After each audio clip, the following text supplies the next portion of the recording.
O quarto encontro brasileiro de educomunicação vai até o próximo sábado, 27 de outubro, aqui na cidade de São Paulo. Nós vamos conhecer os temas desse encontro com o professor Ismar de Oliveira Soares, que é da Escola de Comunicações e Artes lá da USP.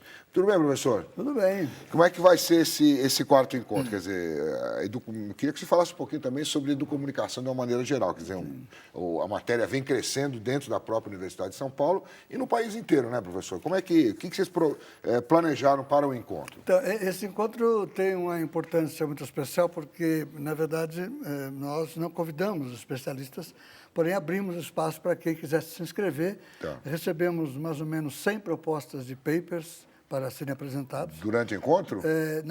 Nos 3 meses que precederam. Tivemos que selecionar, acabamos selecionando 80 em 20 painéis, 4 papers por painel. E, na verdade, todas as áreas de intervenção do campo da educomunicação estão presentes, mostrando que, efetivamente, o campo está crescendo no Brasil inteiro.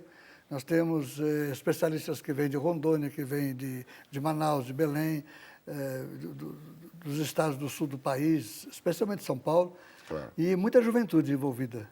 Então, nós imaginamos que este evento vai consolidar, em termos acadêmicos, a prática comunicativa no país. E que tipo de trabalhos estão sendo apresentados, as pessoas estão apresentando no Nós temos trabalhos voltados para processos na relação comunicação-educação, por exemplo, a educação crítica frente aos meios. Tá. Então, existe toda uma discussão metodológica sobre isso. A questão do uso das tecnologias em sala de aula, mas especialmente a questão da gestão de processos. Isto é, como introduzir a educomunicação em âmbitos complexos.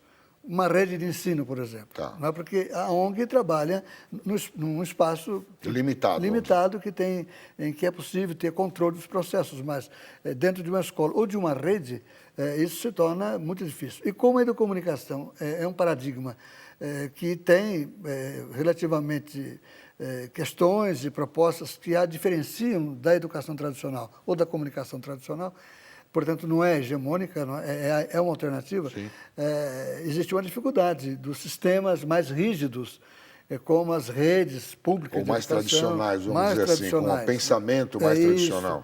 E nesse encontro nós vamos ter experiência de redes públicas e experiência de escolas privadas e de redes privadas. Tem experiência de rede pública usando educomunicação, professor? Nós temos na cidade de São Paulo, nós introduzimos em São Paulo, de 2001 a 2004, o rádio, através da educomunicação pelas ondas do rádio. Tivemos 4 administrações públicas, diferentes partidos. O projeto continua até hoje, manteve. Nesse momento, a Prefeitura informa que existe 300 projetos de educomunicação em suas escolas. Há uma coordenação, inclusive o professor que desenvolve educomunicação tem um diferencial no seu salário e existe uma formação para eles, que está sendo continuada. Isso por falar em São Paulo, mas nós podemos falar em muitos lugares do Brasil, de redes públicas onde a educomunicação está presente. No Rio de Janeiro, por exemplo. Mas com experiências assim, de oficinas de rádio, dessa como tem aqui na cidade de São Paulo? Sim, trabalhando com rádio, trabalhando com a internet, trabalhando com vídeo. Agora, o que caracteriza não é o trabalho em si, mas é o processo de produção, em que a questão da gestão democrática do processo, envolvendo professores e alunos, é a chave do sucesso do trabalho. Consequência disso, redução de bullying, redução de violência e melhor aprendizado. Porque quem vai fazer um programa de rádio tem o seu script, necessita trabalhar a questão da expressão da voz, por exemplo, ou dominar o computador para fazer uma edição. Nós temos em São Paulo uma rádio feita por crianças de 6 a 8 anos, chamada Rádio Jacaré, cine infantil. Então, são experiências que se multiplicam. E temos algumas escolas privadas em São Paulo, das grandes escolas privadas, que já ingressaram com a educomunicação, como o Dante Alighieri, como o Bandeirantes, por exemplo. Já tem profissionais da área trabalhando. E agora, a universidade é só a USP que ainda está se mantendo esse programa de educomunicação? Então, a USP deu início em 2001, a licenciatura. Simultaneamente, a Universidade Federal de Campina Grande fez o mesmo. E agora a Estadual de Santa Catarina está criando um curso à distância de educomunicação. O nosso receio, na verdade, é que o termo educomunicação seja usado indevidamente. Isto é, o conceito de educomunicação, como agora está sendo trabalhado pela USP e por essas redes de ensino, tem algumas definições bem claras de procedimento.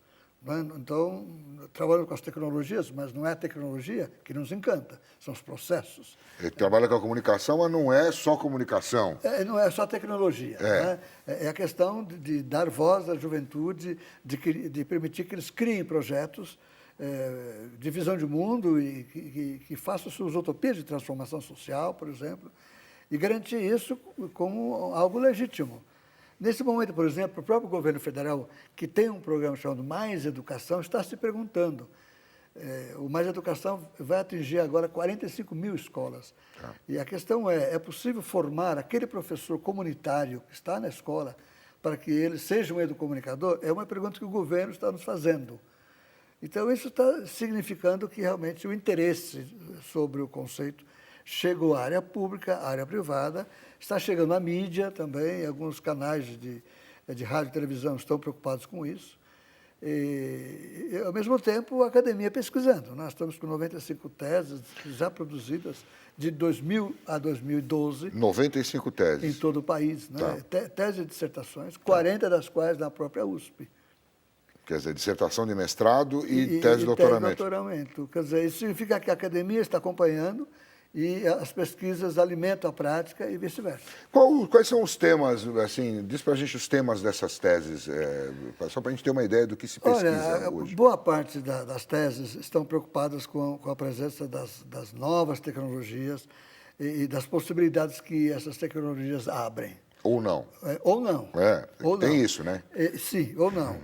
E, no caso, qual é o papel desse aluno, desse professor, nesse processo? Então, a grande preocupação das teses é a mediação, porque existe um discurso do marketing sobre as tecnologias. Tá. Porém, existe uma prática que está sendo muito questionada por muitos educadores. E, no caso, qual é o papel do mediador nesse processo? A necessidade do professor dominar essas linguagens e poder dialogar com os alunos e construir juntos.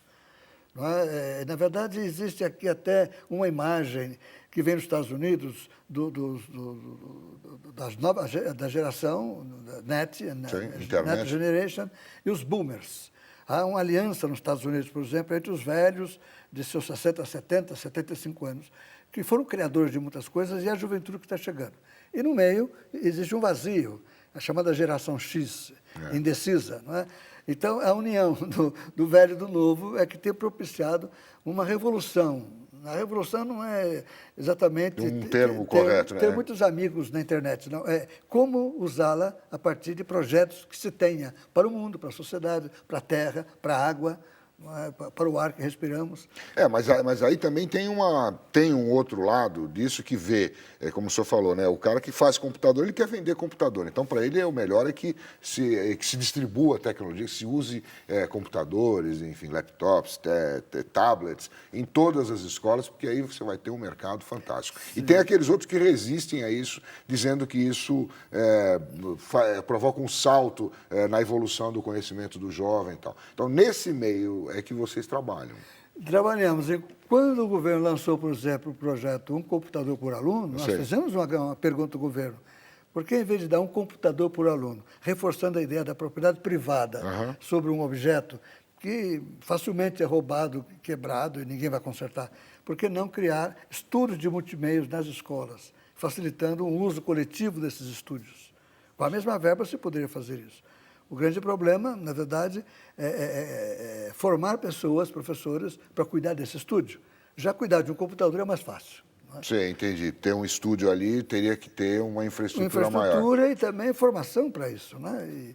Que é o educomunicador. A gente pretende que seja reforçado. Que esse mediador seja um educomunicador. Um educomunicador, que entenda de comunicação, entenda de educação, entenda de sociedade, e esteja ali, portanto, para colaborar com os alunos, com os professores, com a direção, para avançar nesses projetos. Quer dizer, vamos tentar esclarecer um pouquinho. A educomunicação é aquela interface entre a comunicação e a educação, né, que usa os meios de comunicação para promover a educação. Né? Então, quer dizer, é uma coisa e é outra ao mesmo tempo. Ao mesmo tempo. Sem deixar de ser uma ou outra. Isso, portanto, a educomunicação chega para dialogar com a educação e com a comunicação, não para concorrer, Porém, ela tem alguns princípios que nascem na sociedade civil.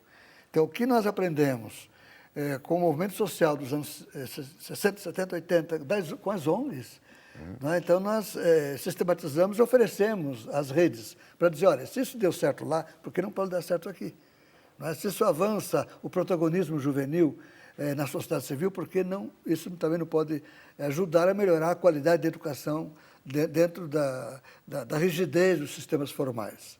Esse é o diálogo. Para isso, necessitamos ter um mediador nesse processo, e por isso que a USP decidiu investir na graduação, na especialização e na pós-graduação na área da educomunicação. E como é que está a licenciatura? A licenciatura, ela está passando por um período de perplexidade. Como assim, professor? A perplexidade é o seguinte, para ingressar na USP, se passa pela FUVEST. Certo. A maioria dos jovens que se candidatam, eles nunca passaram por experiências educomunicativas. Não são jovens que estão nas ONGs. Existe uma dificuldade que o vestibular coloca, uma barreira. Então, eles ingressam imaginando que estão entrando num curso muito formal, que vão sentar nas cadeiras, os professores vão derramar ciência. Sabedoria. Eles vão fazer as provas e vão sair diplomados. E a nossa primeira exigência lá é que esse aluno passe parte da vida acadêmica dele em diálogo com as organizações sociais. Fora da universidade. Fora da universidade. Eles vão ter que dialogar com as ONGs, com as organizações, né, e fazer as imersões. E já é o primeiro estranhamento. Né? O aluno estranha isso. E nós estamos estranhando o aluno porque nós imaginávamos um aluno já comprometido e nós temos que conquistá-lo. Então, quer dizer, está havendo essa... Não é um embate, mas é uma perplexidade. Estamos né? nos olhando, os professores, os alunos, e juntos construindo. Né? Estamos aprendendo a como implementar a educomunicação como ensino superior. É o primeiro curso que existe no país, né? Então a gente precisa aprender como fazer. E o pessoal lá de Pernambuco está indo bem? Como é que você acha? Você já teve lá? Campina Grande. Nós convidamos colegas de Campina Grande que vão estar nesse encontro e vão contar a experiência. Não é? Lá eles trabalham muito mais com a área das artes. É um instituto de artes que trabalha com educação e arte. Então, a questão da expressão artística é o principal foco deles. Né? Então, nós estamos também curiosos. Né? E é interessante que tem aumentado a procura em Campina Grande. Eles têm, na verdade, vestibulares a cada 6 meses. Tá. E a procura começou com 6 alunos por vaga, né? já estão com 12 alunos por vaga, está aumentando a procura por esse curso lá. Mas lá eles dizem também que a grande maioria que entra está procurando jornalismo. Sim. Né? Imaginando que aquilo é jornalismo, algo do gênero. E também se frustra um pouco. Você acha que o aluno se frustra quando ele senta ali e de repente descobre o curso? Eu chamaria isso de perplexidade, porque o aluno ele se frustra, mas ele vê uma realidade nova, que ele desconhecia. Ele fica, ele não vai embora. É isso que eu queria te perguntar. Não, alguns, nós temos 20% de alunos... De que vai embora. Evasão, vamos dizer evasão. Assim. E nós aconselhamos. Quem está muito em dúvida, né, a gente conversa muito orientação vocacional. Claro, perfeito. Então, procure outro rumo e deixe espaço aberto para quem está atrás de você e quer ingressar. Né, porque ninguém é obrigado a persistir em algo que não esteja no seu imaginário. Tá certo. É? Bom, professor, então, quer dizer, até sábado agora vocês estão reunidos.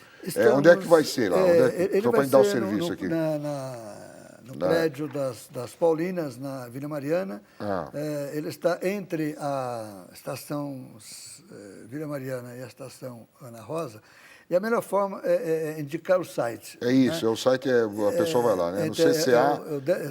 www.cca.eca.usp.br. Tá fácil. Porque lá tem o mapa, a direção toda. Então, cca.eca.usp.br, para quem quiser saber mais informações sobre esse encontro de educomunicação. É o 4º encontro, não é isso, professor? Isso. 4º encontro. Mais uma vez, obrigado pela sua presença aqui. É sempre bom a gente repisar esses conceitos de educomunicação, que tem muita gente que não compreende direito, às vezes compreende de forma errada. Obrigado pela sua presença. Muito obrigado pela oportunidade.